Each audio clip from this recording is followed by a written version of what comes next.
Minha boca carrega traços e algumas expressões. Quando comemoro um gol, quando tenho frustrações. Quando falo palavrão ou assovio de alegria. Quando mordo um picolé ou discuto com a família. E cê já se perguntou a força das palavras e o que você semeia quando sua boca fala. Não fale pra murmurar, fale pra agradecer. Se não for pra edificar, é melhor cê nem dizer. Quando penso em murmurar, invejar, reclamar, permaneço em silêncio mesmo querendo falar. Minha boca quer cantar, minha boca quer gargalhar, minha boca quer gritar quando pensa em me calar. Boca grande, minha boca grande, nossa boca grande, fecho minha boca grande. Me observa, quase tô distante pra não abrir errado essa minha boca grande. Minha boca carrega traços e algumas expressões. Quando comemoro um gol, quando tenho frustrações. Quando falo palavrão ou assovio de alegria. Quando mordo um picolé ou discuto com a família. E cê já se perguntou a força das palavras e o que você semeia quando sua boca fala. Não fale pra murmurar, fale pra agradecer. Muito bom, vamos continuar essa série que já começou desafiando a gente, né, logo no primeiro dia.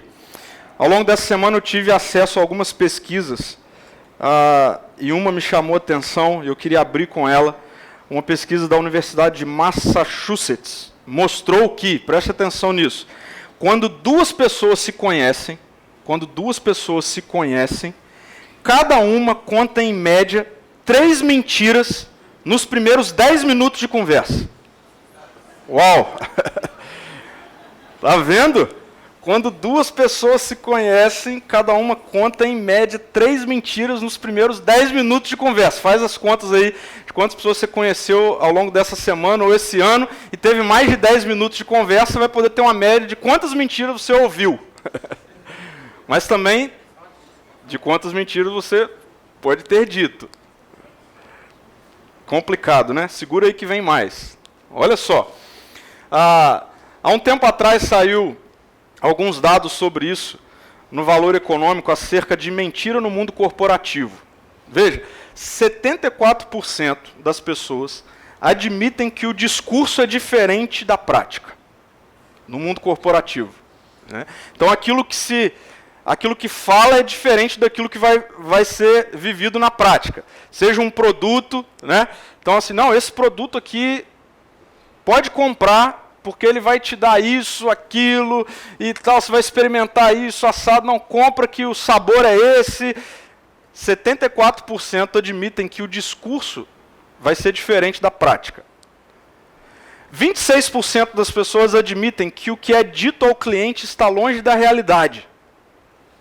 Então, quando alguém atende no shopping, quando você está sendo atendido por alguém, 25% das pessoas admitem que quando está te atendendo, está longe da realidade.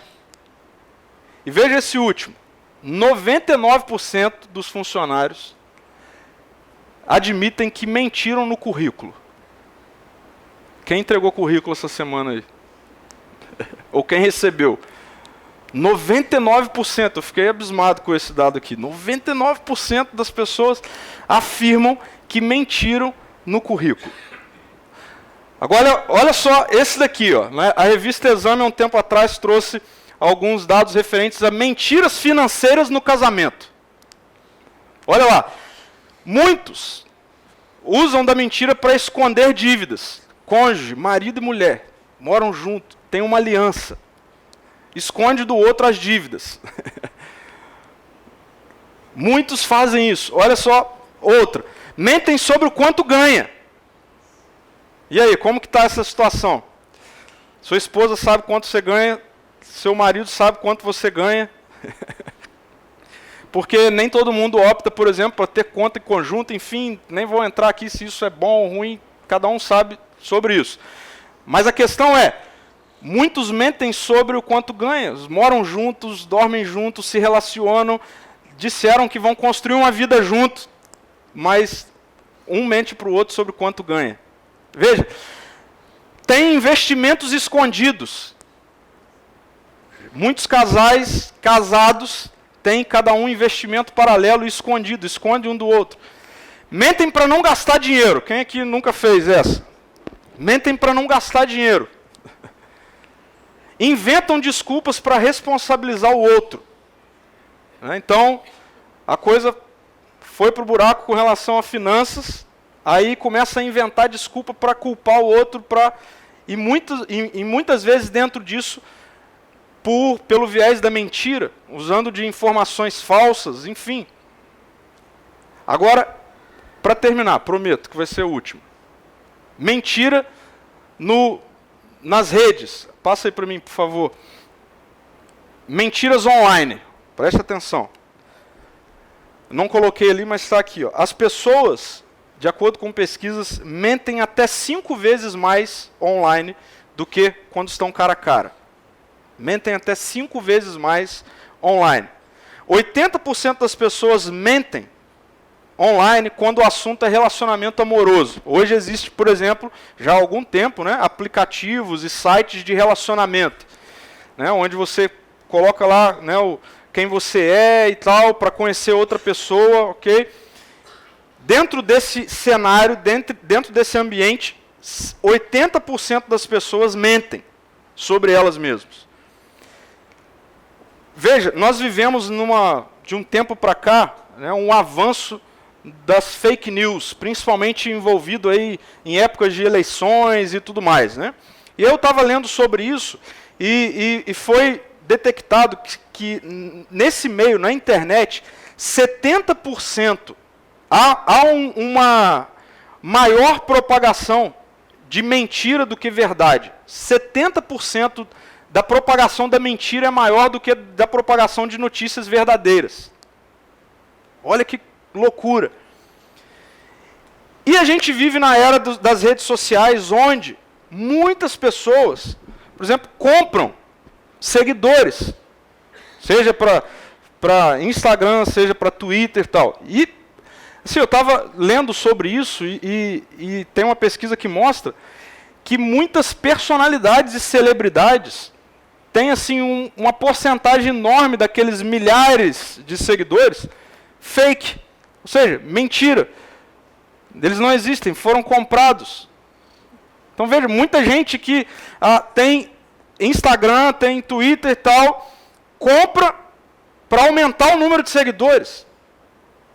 Isso dá uma sensação assim, uau, olha quantos seguidores eu tenho, mas é uma mentira. Você não tem aqueles seguidores. Mas a gente passa a acreditar na própria mentira. Isso de alguma maneira alimenta, né, faz bem, etc. Lendo isso tudo e sobre esse assunto ao longo dessa semana, eu cheguei a uma conclusão, uma triste conclusão. A conclusão que eu cheguei, após estudar e ler sobre isso, é que, acho que tinha passado aqui, vai lá, aí. A mentira se tornou algo normal. E ela faz parte do dia a dia. Informações falsas, enfim, tudo isso se tornou corriqueiro, normal. E faz parte do dia a dia, como por exemplo, vou entregar um currículo para uma vaga de emprego, eu vou mentir. Ou eu vou me apresentar na internet para alguém, eu vou mentir. Enfim, dentro do casamento, está tudo certo, eu minto. Se tornou algo normal, se tornou algo corriqueiro, mas a questão é para ser assim? E para a gente responder se é para ser assim, a melhor pergunta e reflexão é: como você se sente quando descobre que alguém mentiu para você? Como você se sente quando você descobre que você caiu numa mentira? Quando você descobre que você tomou decisões, investiu, comprou algo, enfim, e no final das contas não se passava de uma mentira. Como você se sente quando você compra um produto, esperando que aquele produto seja aquilo que foi oferecido, e quando você vai usar o produto, você descobre que é uma mentira? Como você se sente quando você descobre uma mentira de algum amigo próximo, enfim, de alguma pessoa? Como você se sente? Apesar da mentira se tornar algo tão normal e corriqueiro no dia a dia, eu não conheço alguém que diga assim, para mim está tudo certo eu cair nas mentiras. Eu não conheço alguém, e se tem alguém aqui assim, não é nem aqui que vamos resolver o negócio. Tem que procurar ajuda. Porque não é possível alguém gostar de cair em mentiras. Alguém gostar de ser enganado. E sabe por que isso que ao mesmo tempo que se tornou comum e normal e corriqueiro, ainda desperta, muitas vezes, revolta, tristeza, em quem cai nelas, na mentira. Sabe por que a mentira, apesar de ser normal, socialmente falando, é algo ruim, destrutivo? Ela é assim porque o ser humano não foi feito e criado para viver sob mentira. Os relacionamentos não existem para se desenvolver baseado em mentira. As relações, as alianças, as parcerias, seja ela entre um funcionário com o chefe, seja ela entre um amigo com a amiga, seja ela entre o marido com a esposa, as relações não existem com base em mentira. E mais, elas não subsistem com base em mentira. Logo vai ruir, logo vai romper. Isso é porque Deus não nos criou para vivermos sob uma mentira. A mentira é mais uma das realidades que passam a existir na nossa vida e na nossa rotina a partir do momento em que nós rompemos com aquele que nos criou. E a mentira é tão séria para Deus que a mentira é uma das poucas coisas que a Bíblia faz referência a ela como coisas odiáveis, detestáveis por Deus. Tem pouca coisa que a Bíblia fala assim, Deus odeia isso. Deus detesta isso. E a mentira é uma delas.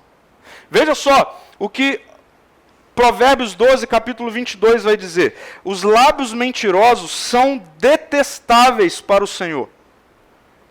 Mas os que dizem a verdade lhe trazem alegria. E numa outra versão, ali onde nós lemos detestáveis, aparece a palavra odiado. Ou seja, os lábios mentirosos são odiados pelo Senhor.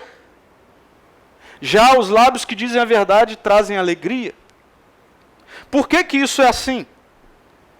Se você for ler o último capítulo do último livro da Bíblia, de Apocalipse, você vai encontrar em Apocalipse 22, 14, 15, a notícia de que quando Jesus voltar, nós seremos recebidos com festa, participaremos do seu reino eterno e tudo mais. E aí nesse contexto, no versículo 15, mais especificamente, do capítulo 22, a notícia é essa. Do lado de fora da cidade, do lado de fora desse novo ambiente, okay, do reino pleno de Deus, o texto vai dizer, ficam os cães. Quem são os cães? Aí o texto diz, os feiticeiros, os sexualmente impuros, os assassinos, os adoradores de ídolos, e aí eu quero destacar isso, e todos que gostam de praticar a mentira. Olha como isso é sério, no ambiente de onde Deus está, do reino de Deus, do que Ele criou. Deus detesta a mentira. E por que Deus detesta tanto assim a mentira? Simples. Porque foi por meio de uma mentira que a humanidade cai. Se você ler Gênesis 3, e aí eu venho para o primeiro livro da Bíblia, você vai ver que o diálogo entre Satanás, o inimigo de Deus, com a humanidade, é com base em mentira. É baseado em mentira. É explicitamente uma conversa mentirosa. Porque Satanás vai perguntar para a humanidade, é verdade que Deus disse que vocês não podiam comer de nenhuma árvore, nenhum fruto. Uma mentira, porque não foi isso que Deus disse. E ele vem com uma outra mentira quando os seres humanos respondem, não é isso, nós não podemos comer desse fruto, etc, etc. E aí, porque se comermos, morreremos, aí Satanás vem com uma outra mentira, nada, vocês não vão morrer. Vocês vão ser como deuses. Está vendo? Toda a conversa foi baseada em mentira. E aí é por isso que Jesus, quando Jesus, discutindo com religiosos, fariseus, mestres da lei, dentro de um contexto, ele diz o que está narrado em João, no capítulo 8, 43 e 44, que ele diz assim, por que vocês não entendem o que eu digo? Jesus está falando com religiosos, é porque nem sequer conseguem me ouvir. E aí vejam as palavras que Jesus usa, pois são filhos de seu pai, o diabo, e gostam de fazer as coisas perversas que ele deseja. E Jesus vai dizer, ele foi assassino desde o princípio. Ele sempre odiou a verdade, pois não há verdade alguma nele. Quando ele mente, age de acordo com o seu caráter, pois é mentiroso e pai da mentira. Perceberam o que Jesus está dizendo aqui? Jesus está dizendo que mentira é algo que faz parte ou é proveniente de um caráter maligno. O caráter do inimigo de Deus, o caráter do diabo é mentiroso. A mentira faz parte de um caráter. E Jesus está deixando claro, você é assim, eu não sou assim. Então percebam o quão é sério esse tema, esse assunto, que é normal e corriqueiro no nosso dia a dia, mas que quando nós encontramos com a vida do próprio Deus e aquilo que Ele criou para que fôssemos, nós percebemos muita seriedade e ênfase dele em dizer, isso não faz parte de quem eu sou, isso não faz parte do meu reino. Isso pode ser normal dentro de um contexto, mas isso não é normal onde eu estou. Deus está dizendo isso. Então, como que nós lidamos com esse problema? Como nós lidamos com isso? Será que nós devemos simplesmente ignorar e lidar com esse assunto como se fosse mesmo algo normal? E no que diz respeito a lidarmos com isso na nossa própria vida, será que o correto é a gente jogar para debaixo do tapete? Vamos mudar de assunto? Deixa isso para lá. Não, não é assim. Vocês vão ver que não é assim, porque, na verdade, isso nos destrói. E tudo aquilo que nos destrói, quando o ambiente do reino de Deus nos alcança, Ele corrige por amor, por graça. Paulo foi um dos escritores da Bíblia, né? Paulo escreveu muitas cartas. Paulo foi um apóstolo que antes de ser quem ele é, Paulo, ele era um perseguidor de cristão. Mas a graça o alcança. Ele tem um encontro real com Jesus. E esse encontro real o transforma e transforma Saulo em Paulo. E agora Paulo como aquele que faz parte do ambiente do reino de Deus, aquele que é escolhido para ser o propagador da mensagem de Jesus para fora dos arraiais judaicos, ou seja, para extrapolar apenas uma religiosidade judaica, mas ir para os gentios. Paulo é esse, ele planta igrejas e ele escreve cartas para essas igrejas. E uma das cartas que o apóstolo Paulo escreve é a carta aos Colossenses. Se você está com a sua Bíblia, seja ela física, online, enfim, liga aí sua Bíblia, abre sua Bíblia. Eu quero ler com vocês um trechinho dessa carta de Paulo aos Colossenses. Uma carta que foi escrita para a igreja que estava em Colosso, na cidade de Colosso. E todo o capítulo 3 dessa carta, Paulo vai mostrar que há, preste atenção nisso, um novo estilo de vida para aqueles que estão em Jesus. Há um novo estilo de vida, nós cantamos isso aqui. Há novidade de vida, tudo se faz novo para aqueles que estão em Jesus. E essa novidade de vida, muitas e muitas vezes, vai na contramão total do estilo de vida da sociedade em que nós vivemos. Isso era assim na época em que Paulo escreve as cartas, e isso continua sendo assim hoje. Muito daquilo que a gente vive como um novo estilo de vida proposto por Jesus, quando nós olhamos e vivemos na nossa sociedade, a gente precisa ter a consciência de que vai no extremo oposto. Muitas coisas que socialmente são normais, corriqueiros, quando nós olhamos para as Escrituras, a gente encontra que não são normais. Não faz parte desse novo estilo de vida. E Paulo está escrevendo sobre isso no capítulo 3, sobre esse novo estilo de vida.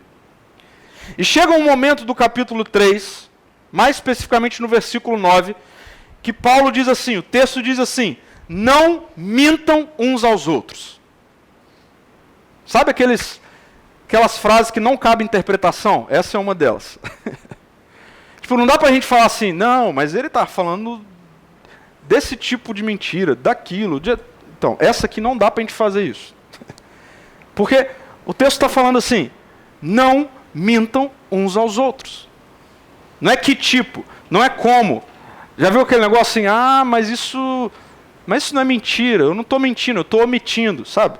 A gente tenta dar jeitinho para construir as coisas. Então, aqui não dá, porque o texto está falando, não mintam uns aos outros. E você vai ver que essa fala do apóstolo Paulo é colocada dentro de uma lista, como eu disse, uma lista de realidades que faz parte daqueles que têm uma nova vida em Jesus. Okay? E essa lista o Paulo inclui nessa lista coisas como imoralidade sexual, impureza, paixão sensual, desejos maus, ganância.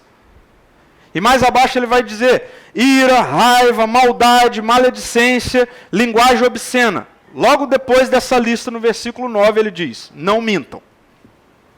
Não mintam. Então, é uma lista de coisas que podem ser normais e naturais para o dia a dia, mas que não são normais ou naturais para o estilo de vida do reino de Deus, de Jesus.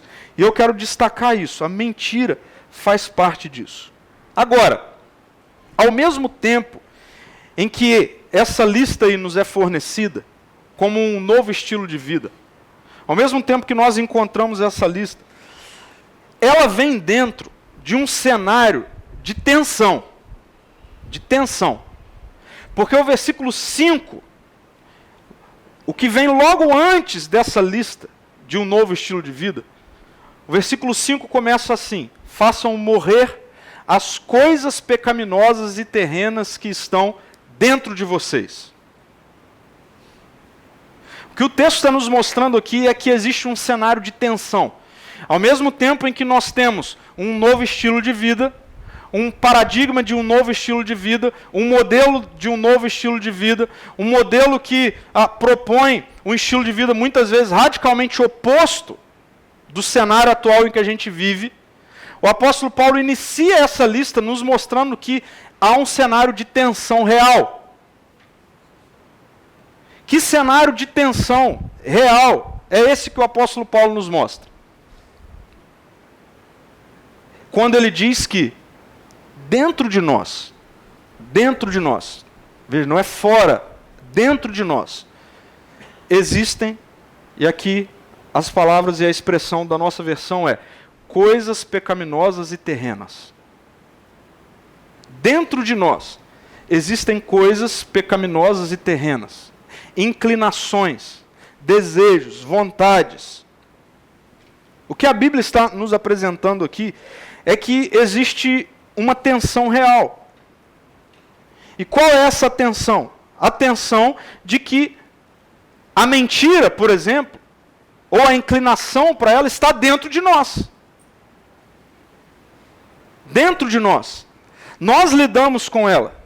Então veja, o texto bíblico não está dizendo que, é errado e é moleza para vocês se livrarem desse negócio. Não é isso. A Bíblia está deixando claro que a mentira, assim como toda a outra lista, mas hoje com ênfase na mentira, é algo que está dentro de nós. Ou seja, essa inclinação, muitas vezes esse desejo, muitas vezes essa melhor saída. A melhor saída é mentir. A Bíblia está dizendo que isso está dentro de nós. Então, veja, é uma tensão. Porque a gente está entendendo que ela não é boa. Ninguém aqui gosta de passar por ela. Mas como é que a gente lida com isso se isso está dentro de nós? É uma inclinação. Eu fiquei pensando, e isso aqui não é uma lista esgotada, mas eu fiquei pensando sobre por que nós mentimos. Você pode fazer uma lista disso. Eu fiquei pensando, por que a gente mente? E aí eu separei 4 coisas assim, que eu entendo que fatalmente está dentro dessa questão do porquê nós mentimos. Veja, nós mentimos para impressionar ou agradar outras pessoas. Verdade? Muitas vezes a mentira faz parte disso. Mente para agradar alguém. Mente para impressionar alguém. Okay? Por exemplo, eu preciso ir em tal lugar e eu preciso me apresentar de tal forma. Então, eu não vou com o meu carro, eu vou alugar um carro para parecer que eu sou assim. Okay? A gente faz isso para impressionar. Ou outras coisas mais normais, mais corriqueiras, que nós fazemos para impressionar. Eu vou postar essa foto assim, para impressionar as pessoas. Mas aquilo não é o que eu estou vivendo naquele momento. Aquilo não condiz com a minha realidade daquele momento. Mas eu faço para impressionar. Veja, nós mentimos muitas vezes para nos livrar de situações agradáveis. Quem aqui nunca fez? É interessante como criança tem isso assim, rápido, né? Eu já falei uma vez que a minha filha um dia culpou a boneca por algo que tinha dado de errado lá em casa. Nós apontamos para outra pessoa, quando nós estamos sob perigo, então, né, a gente tira o nosso, põe o outro no lugar para nos livrarmos de situações desagradáveis. Para tirar proveito de uma determinada situação, desde não entregar um troco que foi dado de forma errada, a outras. Eu fui no mercado, comprei. E tem gente que ainda fala assim, olha como Deus me abençoou.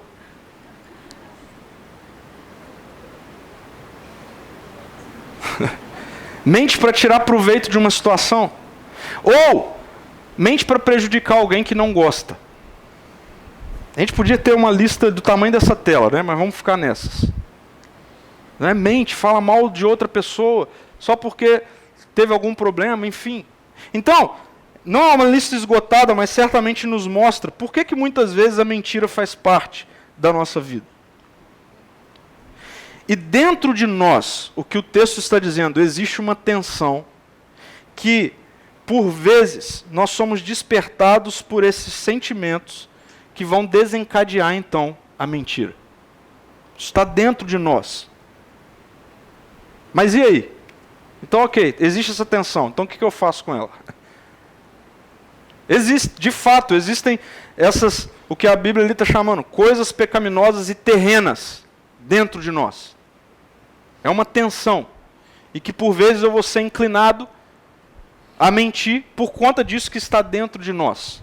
A boa notícia é que, ao mesmo tempo que existe a tensão, existe uma saída. Porque quando o apóstolo Paulo diz coisas pecaminosas e terrenas que estão dentro de vocês, o que vem antes é, portanto, façam morrer. E sempre que aparece a palavra portanto, é porque tem alguma coisa muito importante antes. E o que é que tem muito importante antes dessa lista que a Bíblia está dizendo, façam morrer? Que a Bíblia está mostrando que existe essa tensão dentro de vocês. Mas ao dizer, portanto, façam morrer, ela está apontando para uma saída. E que saída é essa? Se você ler o versículo 1, o primeiro versículo do capítulo 3, você vai ver que ele inicia assim: uma vez que vocês ressuscitaram para uma nova vida com Cristo.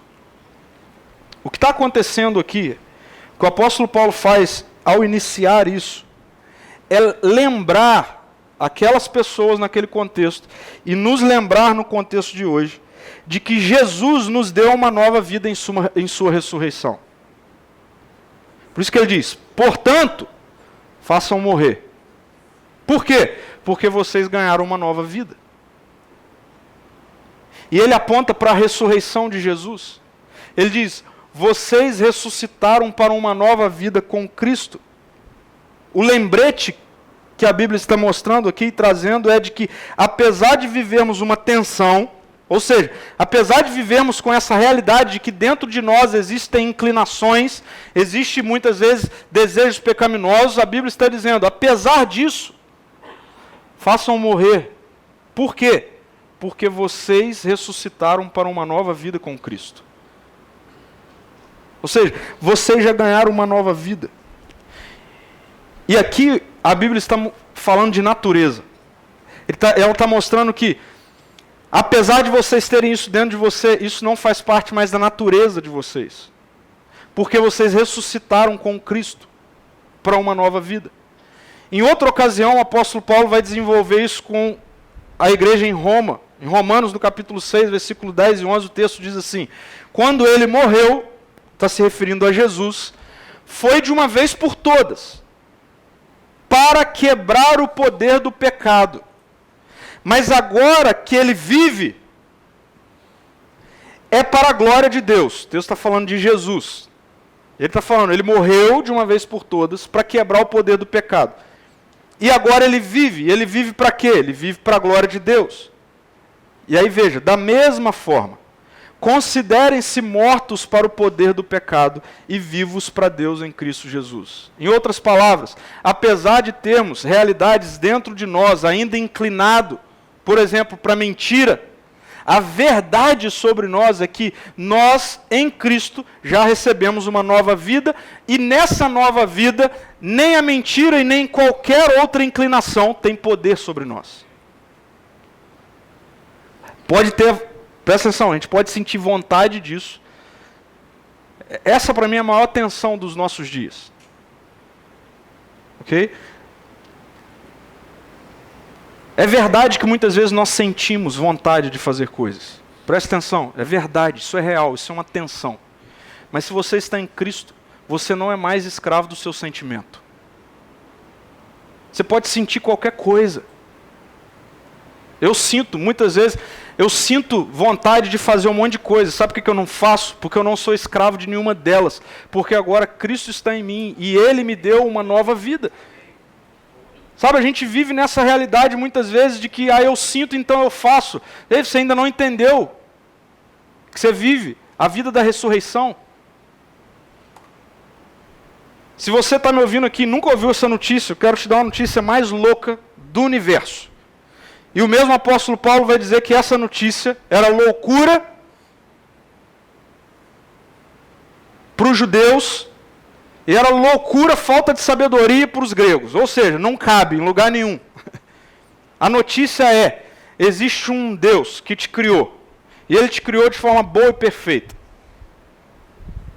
E sabe, muitas vezes eu lido com pessoas que falam, pastor, mas eu não acredito nesse negócio. Eu falei, cara, não tem problema. Não muda o fato de que Deus te criou. E Ele te criou bom, perfeito. Aí você olha e fala, pô, mas eu tenho tudo, menos bom e perfeito. Eu falei, é verdade. Por quê? Porque a queda, no dia que nós dissemos, isso aconteceu lá atrás, nos nossos primeiros pais, os primeiros seres humanos, de que agora a gente viveria por conta própria, nós romperíamos com o governo bom, amoroso de Deus sobre nós. A consequência disso foi morte. E a morte tem a ver com separação de Deus. Nós somos separados da vida de Deus, consequentemente, da vida que Deus criou para que vivêssemos. E sabe, isso era para ser eterno, um caos eterno, uma tragédia eterna. Mas Deus, em sua graça, entrou na história em Jesus, como um ser humano, 100% ser humano. 100% ser humano, viveu a minha vida e a sua vida. Ele, diferente de todo o resto, de toda a humanidade, nunca rompeu, nunca desobedeceu o Pai, nunca. Mas um dia, um único dia, Ele disse para o Pai, Pai, joga sobre mim o pecado, a separação de toda a humanidade, eu vou assumir a culpa. E Ele morre numa cruz. E no dia em que Jesus morre na cruz, a ira de Deus foi completamente satisfeita. Se você está em Cristo agora, pela fé, não por obras, Deus não está mais irado com você, não tem como mais isso acontecer. Por quê? Porque você está em Cristo.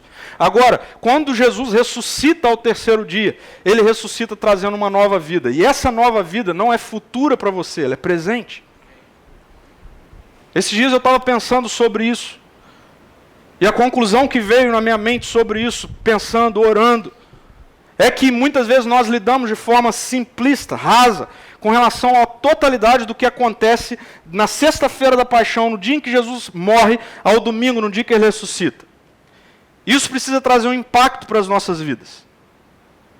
Quando Jesus morre na sexta-feira, a sombra da cruz precisa ser projetada sobre o nosso passado. Por quê? Porque significa que você está perdoado. Agora, nós não vivemos à sombra da cruz. Como assim, pastor? É verdade. E não é para viver à sombra da cruz. É para viver o reflexo do túmulo aberto. Porque o túmulo aberto significa que a morte foi vencida, o pecado foi completamente resolvido e agora há uma nova vida. E o Espírito que é derramado em mim e em você é o Espírito dessa nova vida. Então, pode ser normal, comum, corriqueiro, a mentira nos nossos dias. Você até pode sentir vontade de usar dela como um artifício para algo. Você pode ser até tentado a isso. Pode até ter uma tensão dentro de você que o incline para isso. Mas quando isso acontecer, você precisa olhar para o reflexo do túmulo aberto e se lembrar: a vida de Jesus está em mim, eu tenho uma nova vida. Não cabe mentira. Eu não preciso dela para absolutamente nada.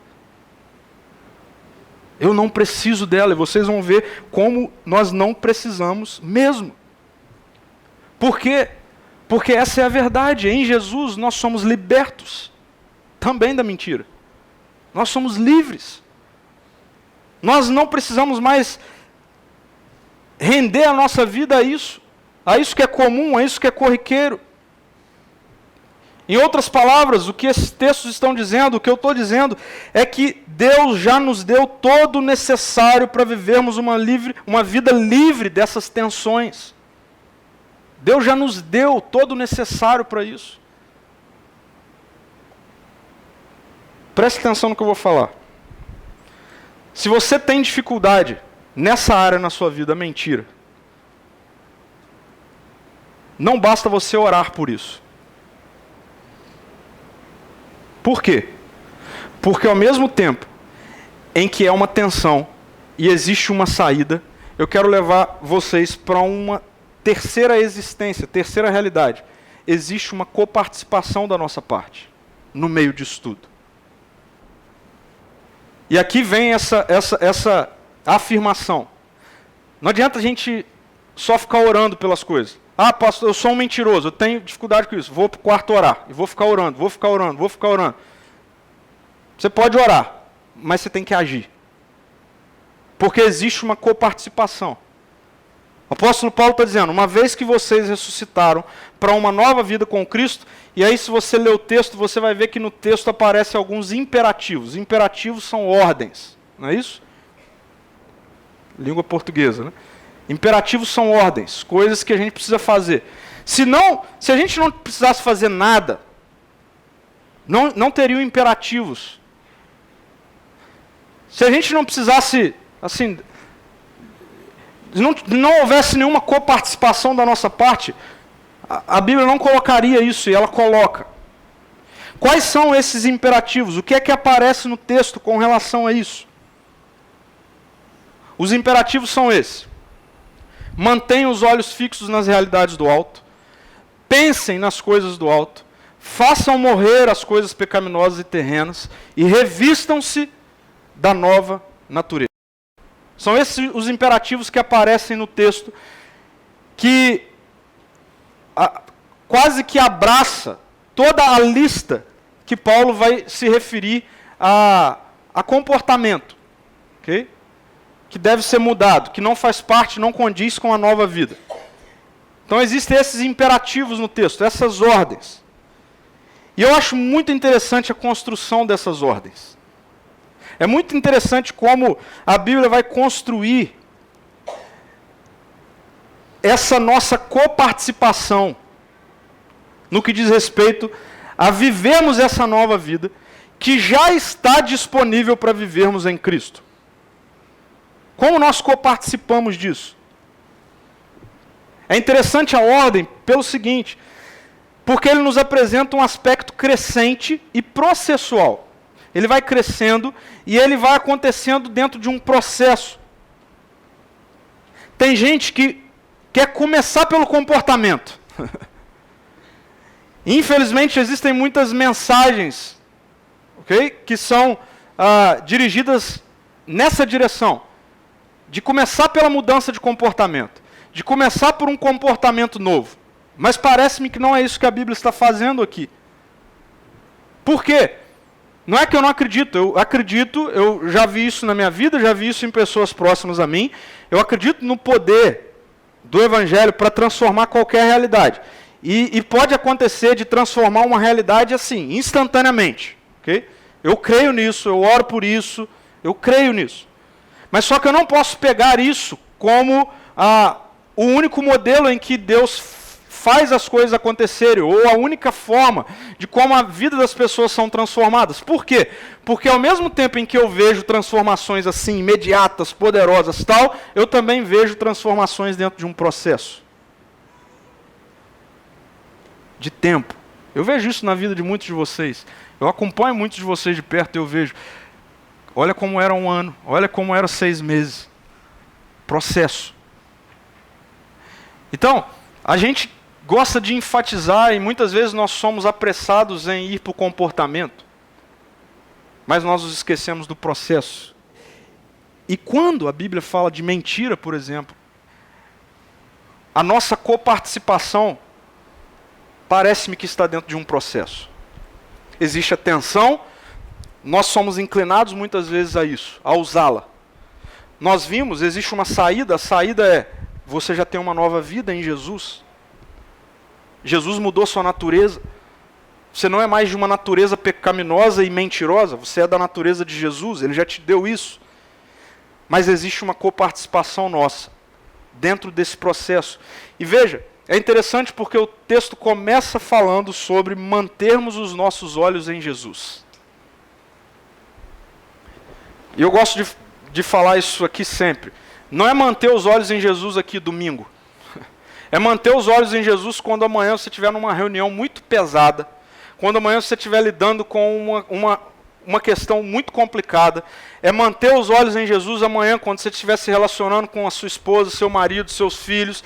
É manter os olhos em Jesus quando você for tentado a mentir para se sair bem. O texto diz, mantenha os olhos em Jesus. Olhe para Jesus. Porque à medida em que olhamos para Jesus, à medida em que mantemos os nossos olhos em Jesus, nós o veremos sentado à direita do Pai. Como aquele que já venceu qualquer realidade que muitas vezes nos amedronta. Eu amo a narrativa de Estevão, em Atos.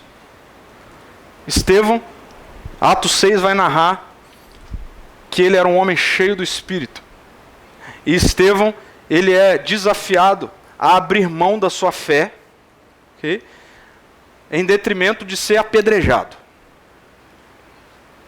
E Estevão é uma pessoa que me inspira coragem. Mas eu sei que a coragem não vem de Estevão, mas vem do Espírito que estava em Estevão. E o texto mostra que quando Estevão está sendo apedrejado, o texto diz que ele olha para o céu e ele vê Jesus de pé. E é muito interessante essa figura e essa linguagem de Jesus estar de pé. Porque é a única referência que fala que Jesus está de pé. Todas as referências vão falar como esse texto de Colossenses, que Jesus está assentado. Por que Jesus está de pé quando Estevão é desafiado? Porque é uma postura de encorajamento. Todas as vezes em que eu e você nos sentimos desafiados, com medo, a gente precisa olhar para o alto. E eu creio que todas as vezes que a gente olha para o alto, num cenário de medo, nós enxergaremos Jesus de pé. Como se estivesse assim, bora cara, você não precisa disso. Não se renda. Já viu luta de UFC? Fica os caras do lado de fora, assim, os professores do lado de fora. O cara está quase morrendo e os professores do lado de fora. Vai que você consegue. Eu gosto de imaginar Jesus assim comigo quando eu estou com medo. Não se renda.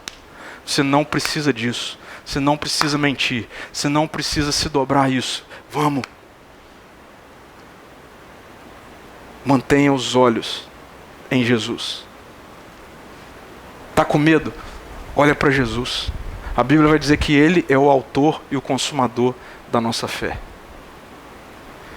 Mas depois vem um outro imperativo, uma outra ordem. Mantenha ou pense nas coisas do alto. E aqui para mim isso é emblemático, porque o texto não está falando sinta as coisas do alto. Numa geração e numa cultura escrava de sentir algo, a Bíblia está dizendo, pensem nas coisas do alto. Sabe por quê que a Bíblia está falando pensem nas coisas do alto? Porque muitas vezes o sentimento pode ser outro. O sentimento pode ser outro. E pode ser que o sentimento não vai mudar, meu amigo e minha amiga. Mas nós não vivemos pelo que sentimos, nós vivemos pelo que cremos. Por isso é pensamento, sim, que o texto está dizendo. Você quer viver essa nova vida que já está disponível para você, você precisa começar a pensar com a mente dessa nova vida. Não é sentir. Tem gente que é escravo de sentir. Por exemplo, o fato de você não chorar, não ficar arrepiado, não sentir calafrio, não significa que Deus não falou com você. Por quê? Porque Deus não fala com você no que você sente. Ele fala com você aqui. E Ele transforma aqui. O mesmo apóstolo Paulo vai dizer que nós temos a mente de Cristo. Mente. E é interessante porque a ciência moderna, a psicologia moderna, a medicina moderna tem mostrado do poder da mente, né? Mas a Bíblia sempre deixou claro que nós temos em Jesus a mente dele. Eu não vivo pelo que eu sinto. Eu vivo pelo que eu creio, pela minha convicção de mente. Por isso, muitas vezes no nosso dia a dia, eu e você somos tentados a práticas como a mentira, por exemplo. Nessas horas, o que o texto está dizendo é: pense nas coisas do alto. Raciocina, pense. Não importa se você está com medo, não importa o seu sentimento, pense. E aí lembra, é um processo, olhando para Jesus, sendo encorajado, pensando nas coisas do alto, nós temos condição de fazer morrer os desejos pecaminosos, coisas terrenas, que muitas vezes está dentro de nós. E aqui, gente, fazer morrer é decisão. É decisão. Essa é a nossa coparticipação para experimentarmos e vivermos a vida do reino. É decisão. A gente não tem que ficar esperando. Okay? Sabe assim, um WhatsApp de Jesus, uma ligação dele, faz isso. Cara, está aqui. Ó. O que a gente faz agora? Amanhã eu começo a viver essa vida. Eu decido fazer morrer. Por que a gente pode fazer morrer? Porque eu já estou vivo em Jesus. Porque a nova vida da ressurreição já está em mim mediante o Espírito. Por que eu posso fazer morrer? Por isso. E aí, segue ainda um outro imperativo, e o outro imperativo tem a ver com revistam-se da nova natureza. E estudando sobre essa expressão aqui, no texto original, revestir aqui tem a ver com se vestir. E eu fiquei pensando, o que isso significa? Isso significa mais ou menos assim: está muito frio. Está muito frio. Você tem um casaco maravilhoso no armário. O que precisa para você parar de sentir o frio? Você ficar pensando que você tem um casaco no armário? Ou você ir lá, pegar e vestir? Você tem que ir lá, pegar e vestir, não é isso? Então, a vida de Jesus é o casaco no armário. E ele é seu. Não é possível, vocês não entenderam. Dentro do seu armário tem um casaco que é a vida de Jesus. E ele é seu. Amém? Precisa ter medo de falar amém não, gente. Ele é seu. Se você está em Cristo, você tem no armário uma roupa que é a vida dele. Agora, não adianta a gente ficar daqui assim: eu estou com frio, eu estou sendo tentado, eu não consigo. Meu amigo, vai no armário, abre o armário, pega a roupa, veste e fala: essa é a minha roupa, a vida de Jesus. Tem uma parábola que Jesus conta, que é a parábola do pai com o filho pródigo. E rapidamente, essa parábola vai nos mostrar aqui um filho que tinha tudo na casa do pai. Tinha tudo, do bom e do melhor. Um dia, decide pedir para o pai parte da sua herança, porque ele ia se emancipar e ir embora. E o texto diz que o pai dá a herança, a parte da herança do filho, e o filho pega tudo que ele tem e vai embora. os dias vão passando, enfim, passa-se muito tempo lá na vida do menino, o menino gasta tudo que tem e tal, chega um ponto em que ele sente fome. O texto não diz que ele sente saudade da casa do pai, nada disso, ele sente fome. Acabou o dinheiro, ele está lá no meio de cuidando de porco, comendo comida dos porcos, a barriga ronca, e ele fala, na casa lá do meu pai eu tinha comida? E aí o texto diz que a decisão dele é, eu vou voltar para lá, mas eu vou voltar para lá, e o texto mostra ele ensaiando um discurso. Eu vou voltar para lá falando, pequei contra o Senhor, pequei e tal, não sou digno de ser chamado seu filho, trata-me como um dos seus escravos, porque ele sabe que os escravos na casa do pai têm comida, têm fartura, ele vai ensaiando isso, e o texto diz que ele decide voltar, e quando ele volta, ele aponta lá no fundo, e o pai, mal sabia ele, estava todo dia sentado na varanda. E todo dia o pai olhava. Será que é hoje que ele vai voltar? Será que é hoje que ele vai voltar? E o texto diz que quando o menino aponta lá, o pai vai correndo em sua direção. O pai vai correndo em sua direção. Antes do menino conseguir falar qualquer coisa, ele o abraça. E ele manda trazer o anel e a melhor roupa. A melhor roupa na cultura judaica tem a ver com a roupa do pai. O texto diz que o pai mandou trazer a melhor roupa. Sabe o que significa?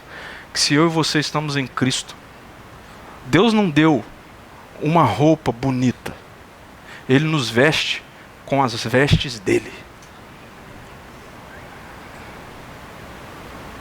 De filho, de filha. Essa é a nova natureza. Essa é a nova natureza. A velha natureza é aquela em que a mentira é algo normal, faz parte, e ela é um recurso para a minha sobrevivência. Mas a nova natureza é, eu sou vestido das roupas do meu pai. É assim que eu vivo. E aí, dentro disso, é que o texto no versículo 10 vai dizer, sejam renovados à medida em que aprendem a conhecer seu Criador e se tornam semelhantes a Ele. É dentro desse bloco de coparticipação da nossa parte que nós vamos conhecendo o nosso Criador e que nós nos tornamos semelhantes a Ele. Agora veja, a gente precisa falar assim, beleza, vou fazer esse negócio. E o texto diz, começa a fazer, que você vai começar a conhecer o seu Criador e a se tornar semelhante a Ele. É dessa forma. E aí, eu não tenho dúvida nenhuma, mentira se torna desnecessária. Lembra lá dos porquês que nós mentimos muitas vezes? Para impressionar ou agradar outros, para livrar-nos de situações desagradáveis, para tirar proveito de determinada situação, para prejudicar alguém que não gostamos. Para que a gente vai mentir se nós entendemos que nós somos amados? Eu não preciso impressionar ou agradar ninguém. Eu não preciso mentir para conseguir a atenção das pessoas. Eu não preciso postar algo na minha rede social quando eu estou me sentindo sozinho, sabe? Quando eu estou me sentindo, eu estou precisando de aprovação, eu estou precisando me sentir amado. Deixa eu tirar uma foto para eu postar, para eu ver que as pessoas estão me vendo e me curtindo, para então eu ter a sensação de que eu sou amado. Você não precisa disso. Se você está em Cristo, você é amado, você é amada pelo seu Pai. Eu não preciso mentir para conquistar a aprovação de ninguém, para agradar ninguém. Se eu descobrir que eu fui achado e amado completamente. Se essa for uma tentação na sua vida, se a mentira nessa perspectiva for uma tentação na sua vida, comece assim que você se sentir sozinho, olha para o céu, vê Jesus. Pense nas coisas do alto. Começa a se relacionar com Ele. Abra a Bíblia, lê a palavra. E você vai ver que você vai se sentir a pessoa mais amada, porque você vai descobrir que você é. Para que eu vou precisar da mentira para me livrar de situações desagradáveis se eu sei que eu sou perdoado? O que significa que se de fato eu fiz algo equivocado, errado, eu não tenho problema nenhum em dizer a verdade, em voltar atrás, em fazer de novo agora certo. Por que eu não preciso da mentira para me livrar? Porque eu sou completamente perdoado em Jesus. A palavra de Deus diz que nada pode me separar do amor de Deus que está em Cristo Jesus. Nada. Nem o seu erro. E não vai ser a mentira que vai corrigir o seu erro. Vai ser o perdão de Jesus. E que por você ser completamente perdoado, quando você erra agora, o seu erro não te define, então você pode simplesmente voltar e fazer diferente. Reconhecer que eu errei e eu faço diferente. Nós vivemos numa cultura em que dizer que erramos é algo ruim, é vergonhoso, por isso a gente mente.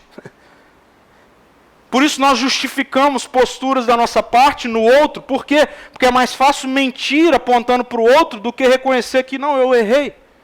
E eu posso reconhecer que eu errei, porque eu sou completamente perdoado.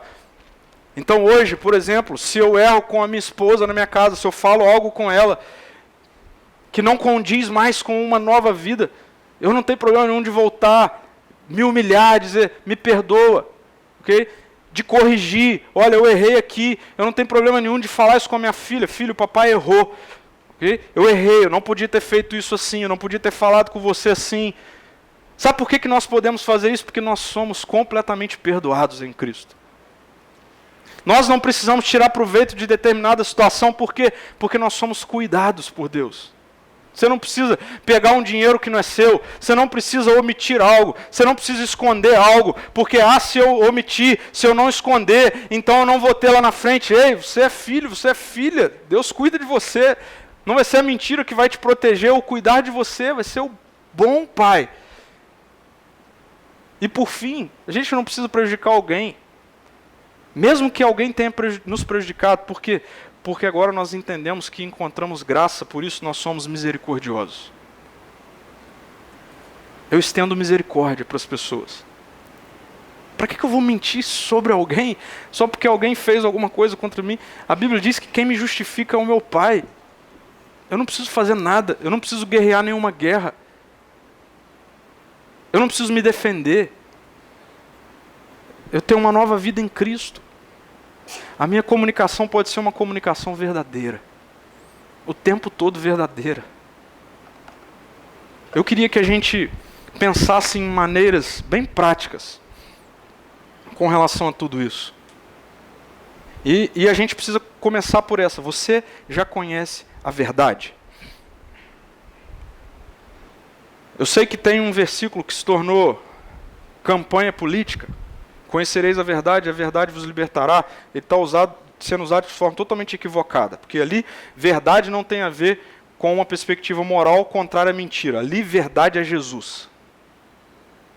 E o que o texto está falando é, se você me conhecer, conheça Jesus. Ele é a verdade. É verdade com V maiúsculo, é Jesus. Fora de Jesus não existe verdade. Ele é a verdade. Jesus está dizendo, conheça a verdade, e eu te libertarei. Você conhece Jesus? Eu não estou te perguntando se você conhece uma religião. Estou te perguntando se você conhece Jesus. Jesus é uma pessoa, não tem como você encaixotar uma pessoa, não tem como você restringir uma pessoa a uma filosofia. Não, Jesus é uma pessoa. E mais, ele morreu, mas ele ressuscitou e está vivo. Você conhece Jesus? Pastor, eu não conheço, estou começando a ouvir agora. O que eu preciso para conhecer mais? Você só precisa reconhecer que não há o que você faça para você merecer o amor e o perdão de Deus. Mas Ele fez, mesmo você sem merecer. E agora você é acolhido e acolhida.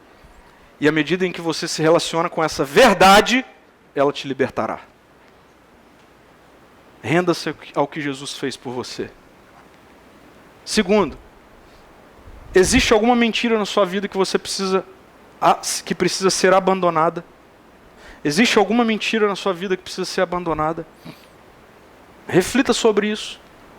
Alguma coisa que está omitida, alguma coisa que você não tem compartilhado com a sua esposa, com o seu marido, com os seus filhos, com seus funcionários, existe algo. Em nome de Jesus você pode abandonar, porque a mentira não te protege.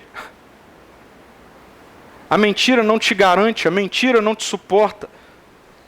Se você está em Cristo, você é o filho que voltou para casa e recebeu a roupa do pai e o anel. Você pode abandonar a mentira.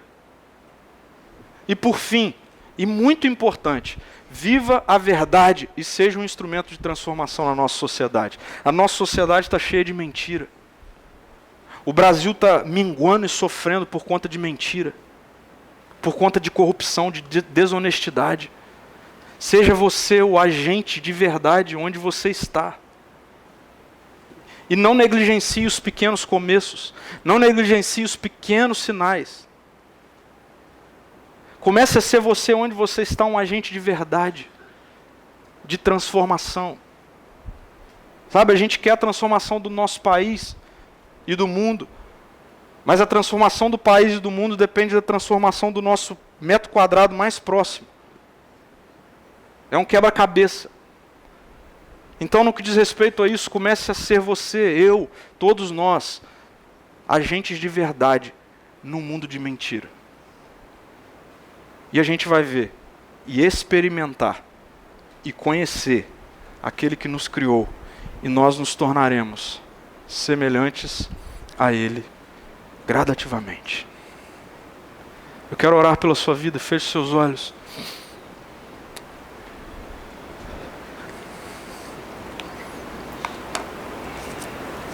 Nós não precisamos de uma comunicação mentirosa.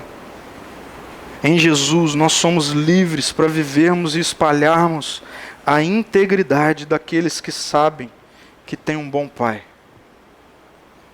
Em Jesus, tudo mudou. Muito obrigado, Senhor. Muito obrigado, porque é verdade, o Senhor sabe, existe essa tensão muitas vezes dentro de cada um de nós.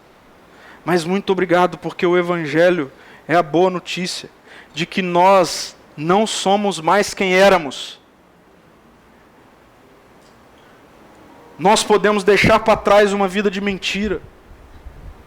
Muito obrigado, Jesus, porque nós não precisamos mais da mentira para construir a nossa vida. Muito obrigado, Jesus, porque nós podemos deixar para trás as casas que construímos longe de Ti, entendendo que agora, daqui para frente,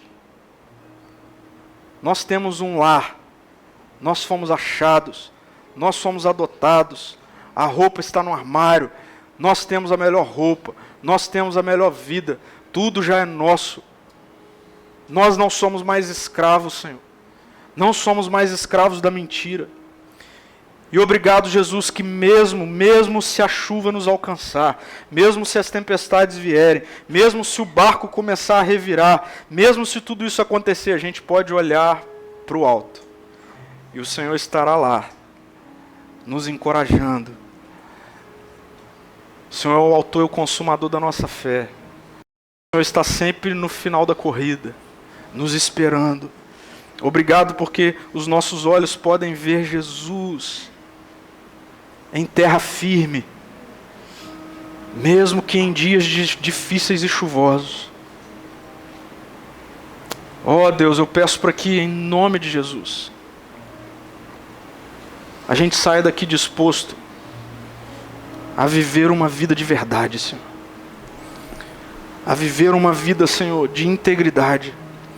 Ó Senhor, eu peço que se há pessoas aqui com dificuldades nessa área de aprovação, se sentem sozinhas, precisam, Deus, de serem aprovadas, de se sentirem amadas. Ó Espírito Santo de Deus, o Senhor é o Espírito da adoção, o Senhor é o Espírito que convence o nosso espírito que agora nós temos um bom Pai, que nós podemos o chamar de papai, de paizinho. Nós somos amados, amadas, Deus. Muito obrigado por isso, Senhor. A gente não precisa, Pai, mentir para prejudicar o outro, mentir para sobreviver, mentir para conseguir um melhor cargo, mentir para conseguir emprego. Deus, nós fomos aqueles achados por um bom Pai que cuida de nós. Peço em nome de Jesus, Senhor, e eu repreendo em nome de Jesus a mentira no meio de casamentos aqui, de relacionamentos, Senhor. Que haja verdade, integridade, Senhor. Porque se tudo mudou, e em Cristo nós somos mais do que somos, nós estamos dispostos a deixar para trás, Deus, tudo aquilo que diz respeito a uma vida que não é de verdade. Amém, Senhor. Amém. Que essa